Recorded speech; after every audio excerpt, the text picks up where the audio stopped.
Eu sou o professor Renan e vou lecionar a disciplina de Ciências do 4º ano do Colégio Emaús. Pessoal, vamos dar continuidade então aos nossos estudos agora pelas videoaulas. Antes, vamos fazer uma breve revisão do conteúdo que nós assistimos no início do ano, tá? Vocês lembram? O corpo da gente. Vocês devem acompanhar a videoaula utilizando o livro que vai estar lá entre a página 13 à página 34. Tudo bem? Então, nós aprendemos aí sobre o corpo humano. Falamos sobre as suas partes, os órgãos, de que ele é constituído, né? Citamos vários exemplos aí, como o estômago, os 2 intestinos, qual que é a diferença e qual que é a função de cada um deles. Falamos dos pulmões, né? De corrente sanguínea, dos rins, né? Então, nós vamos fazer aí uma breve revisão, tá? Coisas bem simples para a gente não esquecer esse conteúdo, pois ele é muito importante para os próximos conteúdos que nós vamos aprender na disciplina de ciências. Então, primeiro, vamos relembrar aí dessa organização. Qual que é a organização do corpo humano? Como que ele se organiza? Vocês lembram? De certeza que vocês lembram aí dessa organização. Qual que é a menor unidade do nosso corpo? Olha ele aqui. A célula. Menor unidade fundamental do nosso corpo. Lembram? Por que eu digo menor unidade fundamental do corpo? Porque olha só, de fato ela é a menor unidade. E quando eu digo unidade, porque é única, né? Vai ter uma célula. Só que na realidade existem várias células. Só que vamos por partes. Menor unidade fundamental. Porque ela é extremamente importante, tá?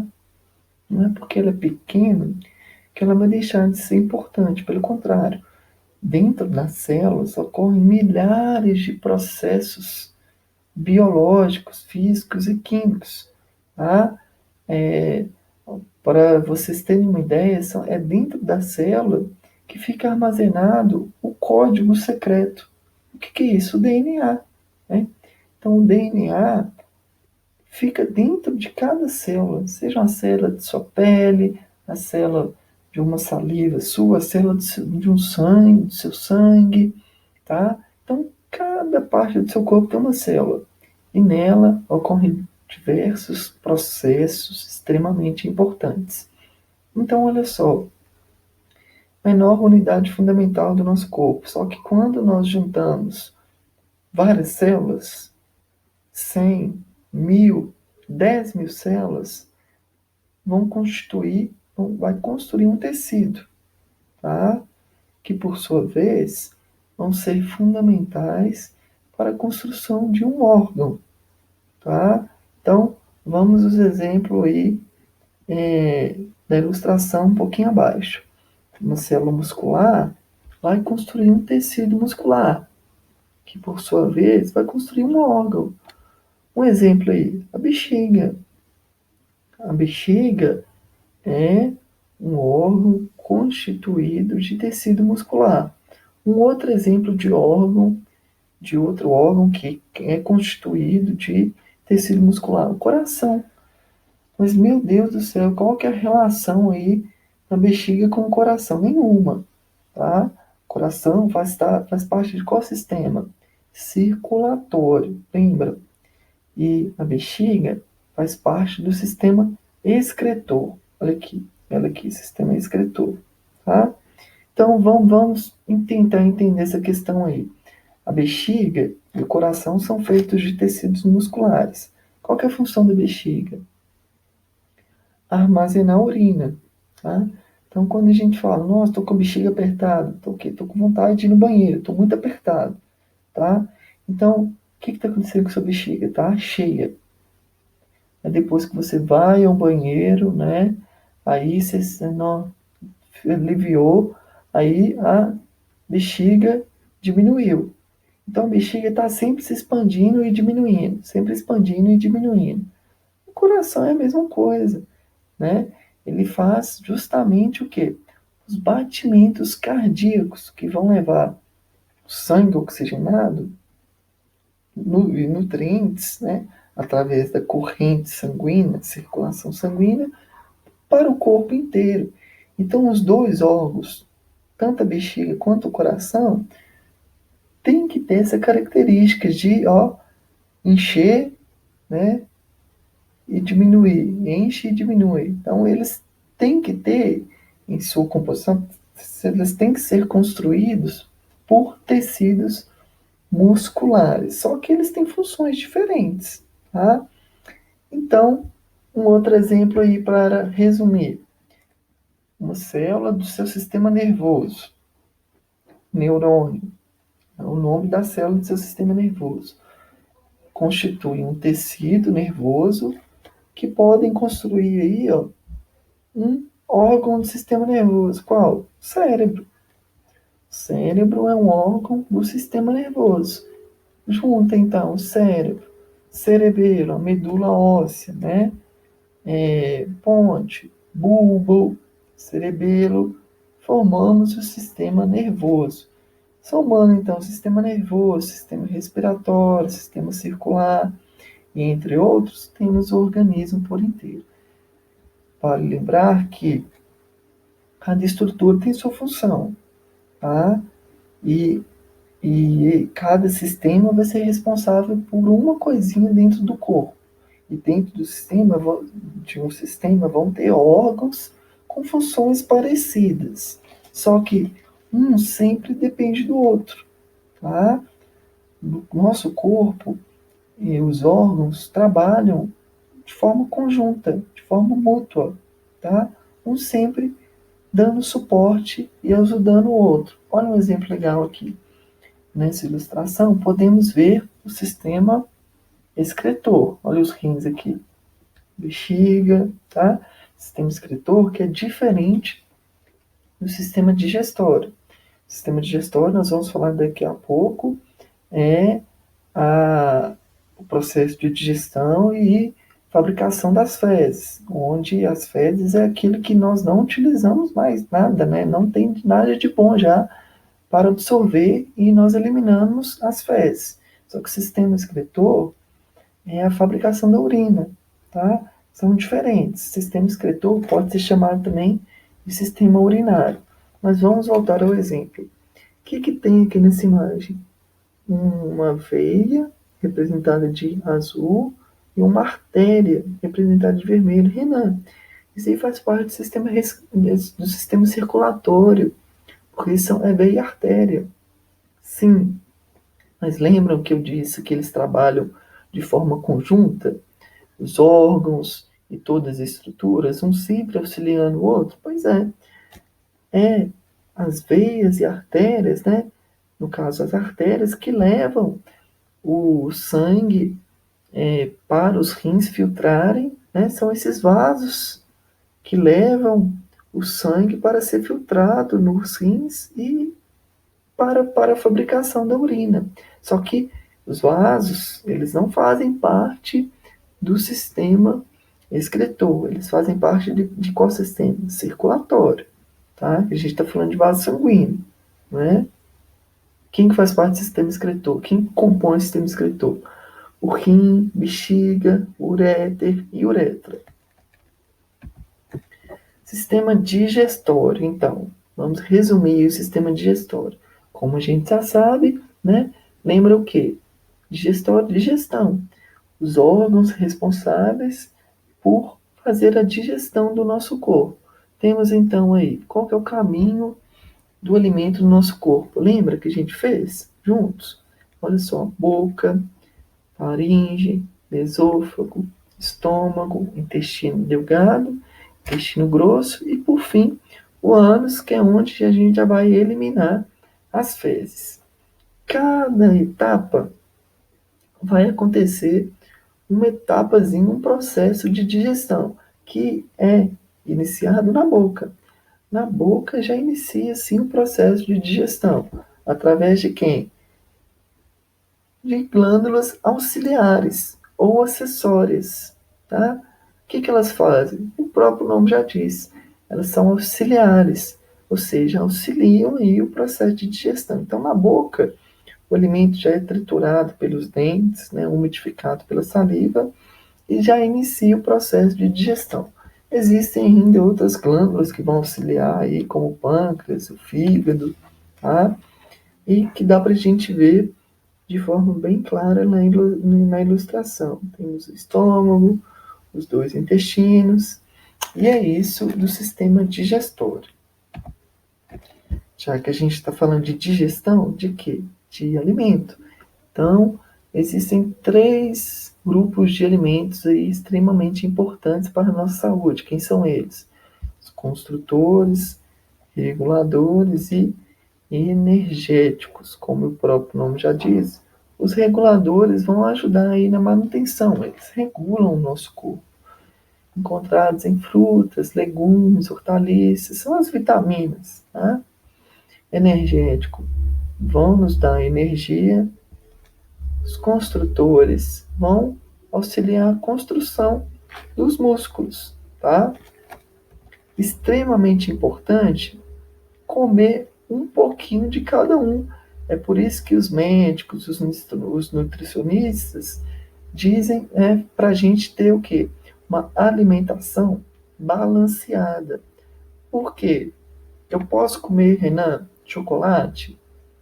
Pode, já que o chocolate, a base principal dele é o cacau. E o cacau é um alimento regulador, é importante a gente se alimentar dele. Só que no chocolate vai ter também açúcar, tá? E bem diferente do açúcar que é encontrado nas frutas. No chocolate vai ter açúcar industrializado. É aquele açúcar que a gente compra no supermercado, tá? Um açúcar branco, entre outras substâncias também. Se você ingere, se alimenta de chocolate todos os dias, a todo momento, ele vai ser prejudicial para algum órgão do seu corpo, principalmente aos seus rins, tá? Ao seu estômago. E se é prejudicial para algum órgão do seu corpo, vai ser prejudicial para você. Por isso que é importante ter uma dieta balanceada, comer um pouquinho de alimento energético, comer um pouquinho de alimento construtor e comer um pouquinho de alimentos que regulam o nosso corpo. Posso ingerir refrigerante? Uma vez ou outra, quer dizer, se você quiser beber todo dia, bebam, mas saibam que você vai estar prejudicando diretamente os seus órgãos. Sistema respiratório. Lembram aí o caminho do ar dentro do nosso corpo? Né? Começando lá na cavidade nasal, ou seja, aqui, ó, essa cavidade, nosso nariz. Respiramos oxigênio, ele vai para os nossos pulmões, ocorre a troca gasosa e liberamos o CO2. Então, passa então. Cavidade nasal, faringe, laringe, traqueia, brônquios, bronquíolos e alvéolos pulmonares, onde ocorre a troca gasosa. A gente costuma dizer que a troca gasosa acontece a nível celular. O que significa isso? Os alvéolos pulmonares, dentro de onde? Dos pulmões. Então, olha só, vamos na traqueia. A traqueia ela é um tubo de conexão aqui entre a laringe e os pulmões, tá? Então, quando no final da traqueia, ela já se comunica diretamente com o pulmão, tá? Então, só que dentro do pulmão, o ar chega dentro do brônquio e vai se ramificando. Quando ele diminui um pouquinho, é chamado de bronquíolos, tá?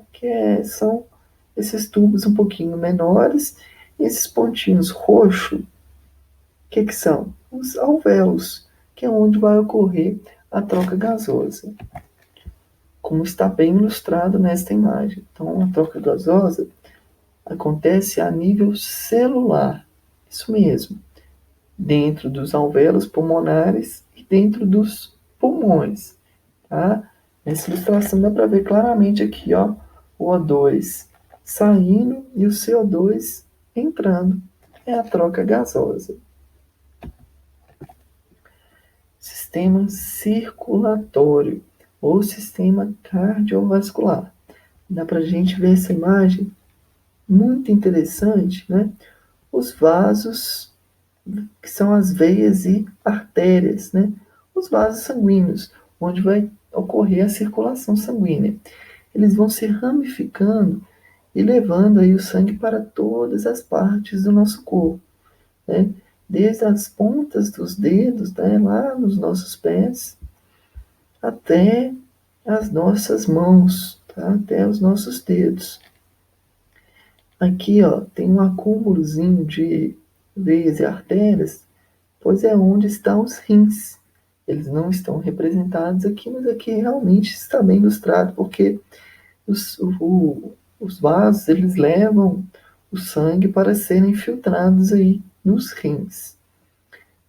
Qual que é a função, então, do sistema circulatório?